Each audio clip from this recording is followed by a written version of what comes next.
낮으면서도 바다를 향해 불쑥 튀어나온 독특한 지형을 가진 곳, 전라북도 부안군 변산반도입니다. 청정바다와 수려한 자연경관으로 변산반도 대부분이 국립공원으로 지정될 만큼 아름다움을 자랑하는데요. 산과 바다가 절묘하게 어우러져 산의 절승이라고도 불리는 부안군 변산반도로 떠납니다. 아는 만큼 보인다. 전국 방방곡곡 사찰 속에 숨겨져 있는 이야기를 찾아 떠나는 절 따라 전설 따라. 저는 국악인 남상일입니다. 반갑습니다. 자, 변산반도로 대표되는 전라북도 부안. 옛부터 맛, 풍경, 이야기 이렇게 세 가지가 풍부해서 변산삼락 이렇게 불렀다고 합니다. 또 예전에 영조 임금이 어사 박문수를 불러 말하기를 이 조선시대 이 사람 사는 곳 중에 어디가 제일이냐 했더니 어사 박문수 말하기를 사람 사는 곳은 저 전라도 부안이 으뜸인 줄로 아래요. 이렇게 얘기를 했다고 합니다. 그만큼 볼거리도 많고 즐길거리 많고 사람 사는 데는 부안이 으뜸이다 해서 생거 부안 이런 말이 또 생겨났다고 하죠. 자, 오늘은 어떤 사찰을 만나게 되고 어떤 전설을 만나게 될지 벌써부터 기대가 되는데요. 저와 함께 한번 떠나 볼까요? 어기야디여 차 어야디여 어기야 차 절 따라 전설 따라 오늘은 전라북도 부안을 찾았구나. 어떤 저를 만나볼지 기대가 되누나. 어기야디여 차 어야디여 어기야 차 절 따라 전설 따라. 보통 변산반도의 해안가는 외변산으로, 내륙 산악지역은 내변산으로 구분하는데요. 내변산은 예부터 능가산이라고도 불렸습니다.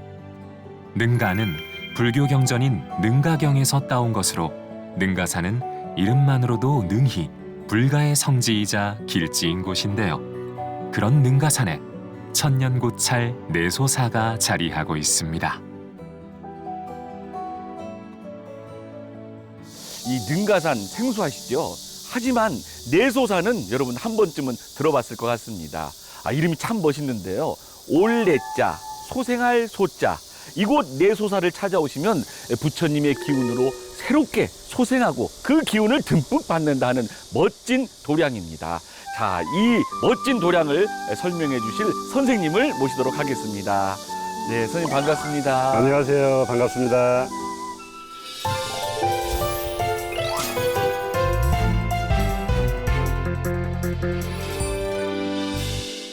이 내소사가 네. 많은 분들에게 특별히 사랑받는 이유가 있다면서요? 네, 있죠. 네. 저희 내소사는 예전에 변산의 4대 사찰, 즉 실상사, 그다음에 청림사, 그다음에 선계사와 함께 명찰, 4대 명찰로 이름을 높게 날렸었는데요. 네. 지금 현재는 나머지 절들은 폐사되어서 모두 없어지고 이곳 내소사만 남게 되었습니다. 네. 이곳 내소사의 역사는 약 1400년이 넘는 만큼 그만큼 많은 이야기들을 갖고 있는 절이라서 아마 많은 사람들한테 더 유명해지고 많은 사람들이 좋아하지 않을까 하고 생각을 하고 있습니다. 네. 또 특별히 또 대중들에게 사랑받는 그런 길이 있다고 제가 들었는데요. 네, 바로 일주문 앞에 보이는 전나무 숲길입니다. 이 전나무 숲길은 천왕문까지 약 600m 정도 이어지는데요. 하늘 위로 쭉 뻗은 전나무 숲길을 찬찬히 걷고 나면은 그 피톤치드를 받으면서 마음의 힐링도 되고 그다음에 불심도 저절로 나는 힐링의 숲이기도 합니다. 네. 그 힐링의 숲 선생님과 함께 걸어볼까요? 그러시죠. 네, 들어가 보시죠.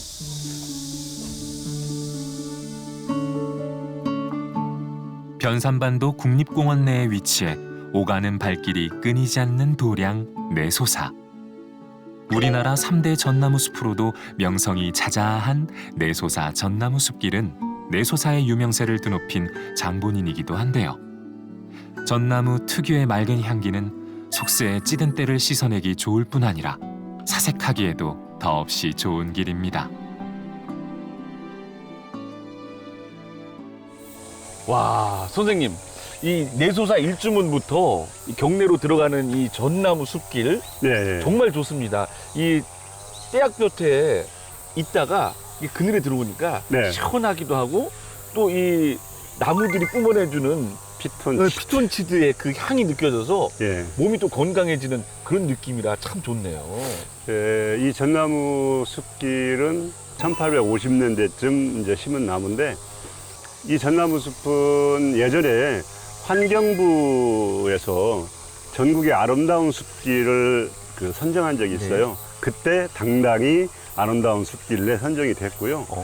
이 광경, 이 전나무 숲길을 보기 위해서 일부러 제 내소사를 찾는 분들도 많이 있습니다. 네, 그렇네요. 진짜 이 숲길을 거두면서 마음도 정화되는 것 같고 이 부처님의 세계로 들어가는 그 이 불자들의 그 마음이 더 돈독해질 것 같은 그런 그렇습니다. 느낌이 드네요. 그래서 여기가 앞에 피안교를 앞에 두고 치유의 숲, 네. 그다음에 마음을 비우는 힐링의 숲 이렇게 됩니다. 네, 저희도 걸으면서 이 마음이 치유가 되는 그런 느낌이고, 야, 네. 진짜 좋네요. 이 걷는 것 자체만으로도 명상이 되는 것 같고 수행이 되는 것 같고. 잘 좋습니다. 오셨습니다. 네.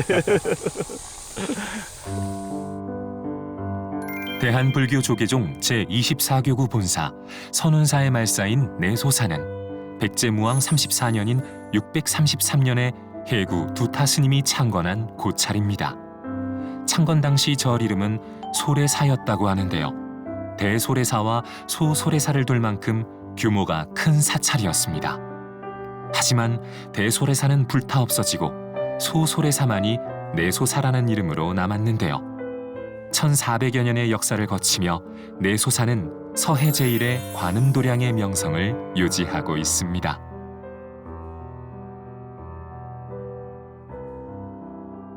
내소사에 들어서면 오래된 나무 한 그루가 발길을 붙잡습니다. 야, 이 내소사 경내에 들어와 보니까 아름드리 나무가 저희들을 반겨주고 있습니다. 그런데 네네네. 특이한 게 금줄이 쳐져 있네요.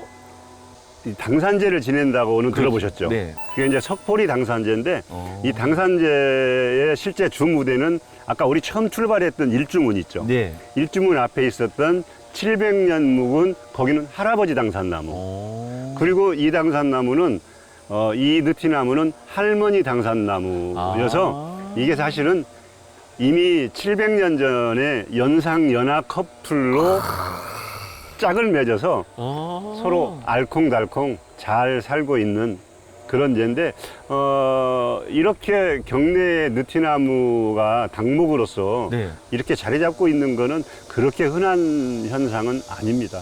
그런데 이 사실 어찌 보면 뭐 지금 뭐 신앙의 대상으로 섬기지는 않지만 네네네. 어쨌든 이게 민간 신앙이잖아요. 그렇죠. 어떻게 보면 그 뿌리를 보면. 그렇죠. 근데 우리 또 불교에서 보면 또 이 산신 신앙이라든지 이런 그렇죠. 것들도 품고 있는 걸로 봐서 야, 역시 우리 불교의 포용력 그리고 그 도량이 참 넓고 크구나 하는 걸 이 당산나무를 통해서 어느 정도 짐작을 하게 됩니다. 그렇습니다. 그 중에서도 석포리 당산제는 정월 대보름날 전날 네. 주무대는 여기서 시작을 해서 쭉 행렬이 저쪽 일주문 쪽으로 이어져서 일주문 앞에서 엄청나게 큰 마당놀이 당산제가 진행이 됩니다. 그래서 지금은 전국적으로 많이 알려졌고요. 많은 사람들이 모여서 마치 축제를 벌이듯 성황리에 개최가 되고 있습니다. 네. 우리 남선생님도 네. 한번 시간이 나시면 참석을 네, 한번 한번 해보시기를 네, 권해드립니다. 와봐야 되겠다 하는 생각이 들고 네. 정말 멋진 나무인 것 같습니다. 또 계속해서 한번 내수사로 들어가 볼까요? 네, 그러시죠. 네, 야, 진짜 크네요. 불국토로 향하는 세 번째 관문인 부리문 역할을 하는 전각 봉래루입니다. 고졸한 멋이 느껴지는 봉래루는 조선 태종 12년인 1414년에 건립됐다 전해집니다. 어느 사찰이나 마찬가지겠지만 네, 이 대웅전으로 들어가기 전에 이 누각이 있잖아요. 그렇습니다. 보통은 뭐 보제루니 뭐 만세루니 하는데 이 누각은 봉래루 이렇게 돼 있거든요. 이름이 좀 특이하네요. 특이하죠. 네. 봉래란 이름은 도교에서 출발된 신선들이 산다는 그 봉래산에서 따온 이름이거든요. 아, 조금 자세히 들여다보면 변산의 또 다른 이름이 복례산입니다. 그래서 아마 변산의 또 다른 별칭인 복례산에서 이름을 차용을 해서 따와서 복례루라고 이름을 지었지 않을까 추측을 해봅니다. 대웅전으로 향하는 예. 경로들이 뭐 여러 있겠지만 예, 이 복례루를 통해서 예, 이렇게 몸을 낮춰서 이 부처님께 인사드리는 그런 마음은 예나 지금이나 같은 것 같고요. 진짜 요즘 그 하심이라는 얘기를 많이 하잖아요. 네네. 이 누각을 통해서 네. 다시금 그런 마음을 좀 되새겨야 되지 않을까 하면서 허리를 좀 숙이고 네. 마음을 낮춰서 부처님을 뵈러 한번 들어가 볼까요? 네. 한번 걸어보시죠. 네. 자연스럽게 일배가 됩니다. 네. 네. 아이고, 네. 내소사 중심 전각인 대웅보전은 찬찬히 시간을 들여 둘러봐야 할 백미로 손꼽히는 곳이기도 한데요. 날개를 펼친 듯 팔짝 지붕을 하고 있는 대웅보전은 보물 제291호로 지정된 소중한 문화유산이기도 합니다. 드디어 이제 이 내소사 대웅전에 도착을 했는데요. 이 대웅전에는 반드시 보셔야 될 4가지 포인트가 있습니다. 대웅보전의 4가지 포인트 뭘까요? 그 첫 번째는 바로 이 꽃살문입니다. 이 꽃살문. 이 꽃살의 문양의 어떤 아름다움, 그다음에 배치, 뭐 이런 것들이 그 우리나라 최고의 걸작품이라고 많은 사람들이 다 인정을 하는 부분입니다. 한 가지 재미있는 사실이 있는데요. 네. 기둥을 쭉 보시면 양쪽 기둥이 3칸인데 가운데 칸이 조금 넓고 양쪽 끝에가 좀 좁죠. 네, 네. 그래서 이 지금 서 있는 이 칸을 우리는 어칸이라고 합니다. 네. 그리고 옆에를 협칸이라고 하는데요. 이 문으로 드나들 수 있는 분은 누구시겠어요? 아유, 정말 할 필요 없지. 아유, 저도 불자인데 그걸 모르겠습니까? 우리 큰 스님들만 그래서 그렇지. 어간문이라고 하잖아요. 그래서 이 문의 문양은 특징이 있습니다. 뭘까요? 아래쪽부터 위쪽으로 올라가면서 꽃이 점점 만개해가는 과정을 쭉 이 스펙트럼처럼 묘사해놨습니다. 한번 자세히 보시면 그래서 그 모양이 마치 불성을 깨우쳐 나가는 과정을 묘사해놓은 것과 같습니다. 진짜 네. 우리 조상님들의 이 지혜, 그 미적 안목이 정말 대단하다라는 걸 이 꽃살문을 통해서 확인할 수가 있네요. 네. 야. 그런데 이 대웅전 안에 네, 또 아름다운 뭔가가 또 있다고 제가 들었거든요. 깜짝 놀라실 겁니다. 네, 한번 들어가 볼까요? 예. 네, 뭔가 이게 깜짝 놀랄 만한 게 뭐가 있을까? 조선 인조 11년인 1633년의 중창에 지금까지 원형을 보존하고 있는 대웅보전에는 석가모니 부처님을 주불로 모시고 문수보살님과 보현보살님을 협시불로 봉안하고 있는데요. 조선 중기를 대표하는 불당 내소사 대웅보전. 이곳에는 또 어떤 이야기가 숨겨져 있을까요? 아, 그런데요, 선생님. 네, 제가 쭉 이렇게 천정이며 이 벽을 둘러봤는데 네. 저쪽에 한 공간이 좀 비어 있거든요. 아, 저걸 찾으셨어요? 아니, 공사를 마무리를 안 하신 건지 아니면 잘못 뭐가 된 건지 비어 있네요. 왜 그럴까요? 저기에는 전해져오는 재미있는 설화가 있습니다. 목침설화라고 하는데요. 임진왜란으로 절이 불타 노심초사하던 청민선사는 어느 날 삼이승을 불러 일주문 밖에 법당을 지을 도편수가 오셨을 터이니 가서 모셔오라 명합니다. 과연 청민선사의 말씀대로 일주문 앞엔 한 남자가 기다리고 있었습니다. 대웅전을 짓기로 한 남자는 무슨 이유에서인지 몇 년째 나무만 다듬을 뿐이었습니다. 호기심 많은 삼이승은 그 이유를 물었지만 도편수는 아무 대답도 하지 않았습니다. 이에 심술이 난 삼이승은 작은 목침 하나를 감추었습니다. 나무를 깎은 지 꼬박 3년째 되는 날, 도편수는 뭔가 결심한 듯 깎아놓은 나무 목침을 세기 시작했습니다. 그리고는 절망했습니다. 목침 하나가 부족한 것을 알아챘기 때문인데요. 뒤늦게 삼이승이 감춰두었던 목침을 내놓았지만 결국 그 나무만을 빼고 대웅전을 완성했다고 합니다. 아, 이 삼위승의 네. 조급한 그 마음 때문에 조금만 좀 참으면 되는데 네네네. 그 조급한 마음으로 인해서 저 공간이 비어 있게 되었네요. 아쉽죠. 네, 아쉽습니다. 그런데- 하지만 네. 이 오히려 그 전설을 접하고 나니까 네. 아, 그런 이유가 있었구나 하면서 이 대웅보전을 다시금 생각하게 하는 그런 기회가 되는 것 같은데요. 맞습니다.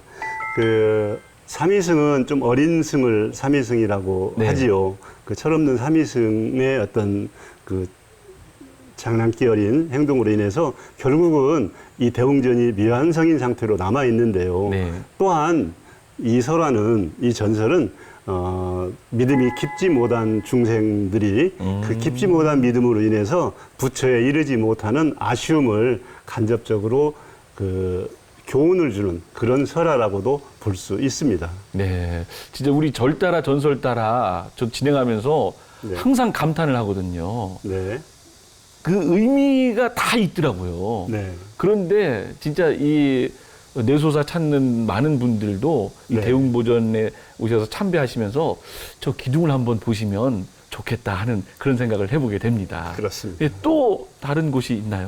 바로 돌아서면 있습니다. 돌아서면 네, 예, 신중탱화가 있는데요. 네, 탱화 이쪽을 쓱 올라가시면요, 네. 평방과 창방을 보시면 가운데 부분이 단청을 했다가 닳아서 없어진 게 아니고 네. 처음부터 비어 있었던 것입니다. 왜 안 그렸을까요, 저 부분? 여기에도 내려오는 재미있는 전설이 있습니다. 이 대웅전을 완공하고 나서 얼마 있다가 이 절집을 단청을 하게 됩니다. 네. 그래서 단청장을 모셔서 화공을 모셔서 단청을 하게 되는데요. 화공이 내소사의 대웅전 안에 들어가면서 100일 동안 절대 안을 들여다보거나 문을 열거나 음식도 드리지 말라고 하고 안에 들어가고 밖에서 이제 스님들이 지키고 있었던 네. 건데 여기서 또 장난기 발동한 삼위승이 등장합니다. 아, 또 나오네요. 네. 네. 99일째 되는 날 네. 그걸 참지 못하고 삼위승이 문을 빼꼼히 열어보았습니다. 아, 문을 열어보았을 때 이 법당 안에는 극락조 한 마리가 입에 붓을 물고 단청을 날아다니면서 하고 있다가 아. 문이 열리는 것을 보고 그 열린 틈으로 나가버리고 아. 그래서 단청은 하루치가 남은 채 이렇게 미완성인 채로 남아있게 된 겁니다. 야, 그 하루만 좀 참았으면. 그런데 그 삼위승 덕분에 저희가 이 대웅보전을 다시금 보는 그런 계기를 마련해 주신 것 같아서 뭐 이 자리는 안 계시지만 그 삼위승께 감사의 말씀을 드리면서 이렇게 알아가는 또 재미가 있으니까요. 그렇습니다. 요거를 이렇게 생각해 보면 또 좋을 것 같습니다. 그렇습니다. 어떤 그림을 그리려고 했던지도 굉장히 궁금하고요. 그러게요. 그러면 또 한 가지가 또 이제 남았는데. 마지막 한 가지 남았죠. 네. 요 한 가지는 부처님 불상이 있는 뒤쪽으로 돌아가시면 됩니다. 아, 그래요. 이 뒤쪽으로요? 네. 네, 한번 가보실까요? 네. 아, 이 뒤쪽에 또 뭐가 있을까? 대웅보전 삼존부를 모신 불단 뒤쪽에는 조선 말기에 조성된 것으로 알려진 백이관음보살 좌상이 그려져 있습니다. 우리나라에 남아있는 백이관음보살 좌상 가운데 가장 규모가 큰 벽화인데요. 여기에도 신비한 이야기가 숨어 있습니다.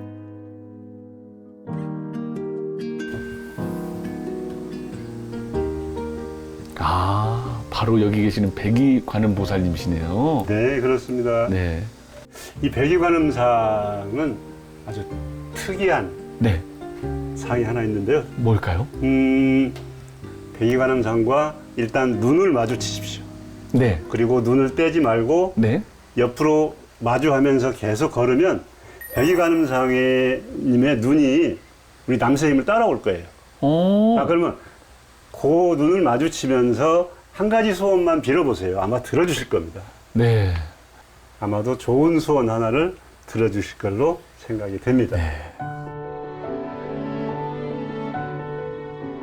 백제 고찰 내소사에는 대웅보전과 더불어 보물로 지정된 귀한 문화재가 많은데요. 그중 하나가 보종각이라는 종각까지 세워 귀하게 보관 중인 보물 제277호로 지정된 고려동종입니다. 이 보통 절에 가보면 목어, 운판, 범종, 법고 이렇게 사물을 매달아 놓고 이렇게 의식을 진행하는 뭐 사물전, 뭐 사물각인 이렇게 범종각인 이렇게 있는데 여기는 물론 뭐 사물각이 또 따로 있습니다만 예. 보종각 이렇게 해놨네요. 그 특별한 이유가 있을 것 같은데요. 종 하단에 보면 명문이 되어 있습니다. 네. 종의 내력을 알 수 있는 문구가 적혀 있는데요. 그 내력에 의하면은 1222년 고려시대죠. 한중서라는 장인이 구리 700근을 들여서 그 제조한 청림사에 제조해서 청림사에 봉안한 종이라고 명기가 되어 있습니다. 잠깐만요. 그러면 이 내소사가 고향이 아니고 그렇습니다. 청림사가 고향이네요. 그렇습니다. 청림사가 폐사가 되면서 이 종은 땅속으로 묻히게 되는 거거든요. 그리고 그 종이 발굴이 돼서 이쪽 내소사로 오게 된 데는 또 다른 설화가 있습니다. 조선 철종 4년 한 농부가 땅속에 묻힌 동종을 발견했습니다. 변산의 4대 사찰 중 하나였던 청림사가 폐사된 후 오랫동안 매몰됐던 청림사 동종이었습니다. 농부는 그 소리가 궁금하여 종을 쳐보았다는데요. 이상하게도 아무 소리도 나지 않았다고 합니다. 이를 기이하게 여긴 농부는 급기야 종을 울리는 사람에게 동종을 주겠다는 제안을 했습니다. 소문을 듣고 인근 사찰에서 스님들이 찾아와 차례로 종을 두드렸지만 동종은 쉽게 울리지 않았습니다. 그리고 마지막으로 내소사 스님이 종을 쳤는데 신기하게도 우렁차면서도 맑은 소리를 냈고 이러한 인연으로 청림사 동종은 결국 내소사로 모셔지게 됐습니다. 야, 정말 대단하네요. 이 종이 그러니까 내소사 스님들도 알아보고 또 그런 인연이 닿아서 그렇죠. 또 이 내소사에 오게 됐는데 사실 이 범종하면 뭐 이 종소리가 아니라 그 안에 부처님의 음성이다. 이렇게 생각을 많이 하잖아요. 네네. 야, 그런 인연으로 또 내소사에 이 청림사 종이 오게 된 거네요. 그렇습니다. 이 종의 명문을 보게 되면은 아주 아름다운 문구가 새겨져 있어요. 범, 유, 이, 자, 개각, 본심. 이 소리를 듣는 모든 이는 본성을 깨우치고 깨달음을 얻으리라 하는 부처님의 가르침입니다. 오늘 선생님의 그 해박한 그 말씀 덕분에 이 내소사에 대해서 더 정확히 알 수 있었던 것 같고요. 정말 이 내소사가 더 친근하게 느껴지는 귀한 시간이었습니다. 감사합니다. 오늘 함께해 주셔서 대단히 고맙습니다. 감사합니다. 불가의 길지, 능가산 기슭에 소담한 연꽃 형상으로 내려앉은 내소사. 이곳에 오면 소생한다는 그 이름처럼 천년이 넘는 세월 동안 그 역할을 다하고 있습니다. 자, 지금까지 전라북도 부안 변산반도 능가산이 품고 있는 천년고찰 내소사 둘러보셨습니다. 여러분 어떠셨나요? 아름다운 전나무 숲길부터 대웅보전의 화려한 꽃살문, 거기에 고려동종까지 고졸하고 품격 있는 문화재를 만날 수 있는 귀한 시간이었습니다. 또 의미 있는 전설이 더해지니까 더욱 재미난 시간이 아니었나 싶은데요. 여러분도 내소사 한번 꼭 찾아보시기를 추천합니다. 자, 전국 방방곡곡 사찰 속에 숨겨져 있는 이야기를 찾아 떠나는 절 따라 전설 따라 여러분의 따뜻한 마음으로 만들어집니다. ARS 060-800-7000번 060-800-7000번으로 여러분의 따뜻한 마음 모아주시면 고맙겠습니다. 저는 다음 이 시간에도 더욱 의미 있고 재미난 이야기 가득 준비해서 여러분 찾아뵙겠습니다. 절 따라 전설 따라 얼씨구 좋다. 으이! 빛바랜 세월에 소박한 멋을 품은 도량이자 자연과의 조화로움을 간직한 아름다운 천년고찰 능가산 내소사입니다.